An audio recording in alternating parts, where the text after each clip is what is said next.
Traditional praise poetry might seem like a relic of the past, but these ancient verses actually reveal more sophisticated ways of celebrating identity than anything we've created in our digital age. You know what fascinates me about this Swazi praise poem? The way it builds this incredible portrait of Makhubo through these layers of metaphor and meaning. Well, let's dive into how it opens with this thunderous Makhubo, followed by this amazing description of him as Mitingeli Wetinyamatane, the hunter of wild animals. But here's what's really interesting in traditional Swazi culture. These praise poems weren't just flattery, they were like living historical documents.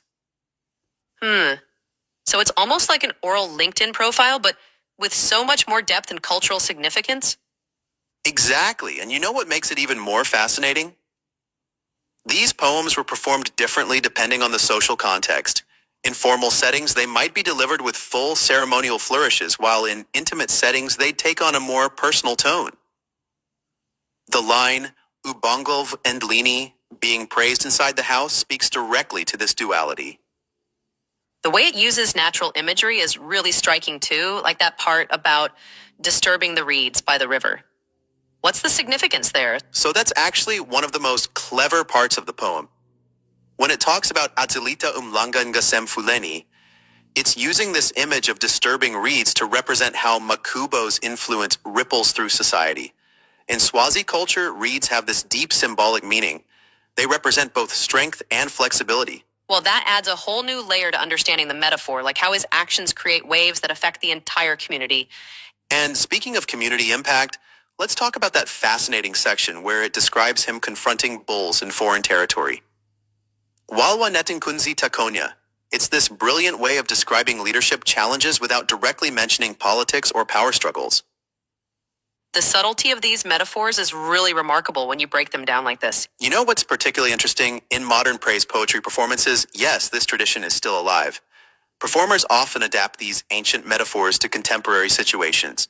Like they might replace bulls with business competitors or political rivals, but the core meaning remains the same. It's making me think about how these traditional forms of expression adapt and survive over time. Well, here's something that might surprise you.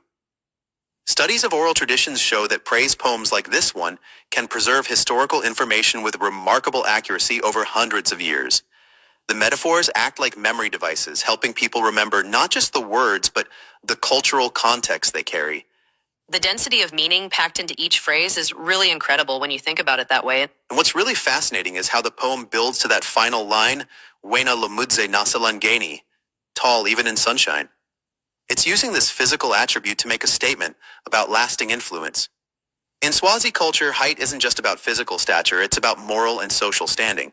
So it's really painting this complete picture of someone's character through these carefully chosen images and metaphors. Exactly, and you know what modern anthropologists have found?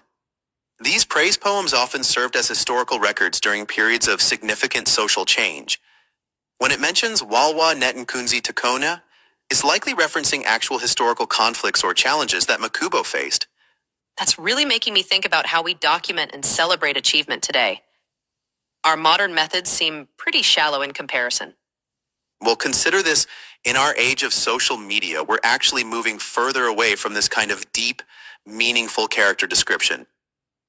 These praise poems show us that you can say more about someone's true nature in a few well-chosen metaphors than in 1,000 Instagram posts. The way these poems balance personal praise with community values is really something we could learn from today. And that's really the key takeaway here. These aren't just beautiful pieces of poetry. They're sophisticated tools for preserving history, celebrating character, and maintaining cultural values.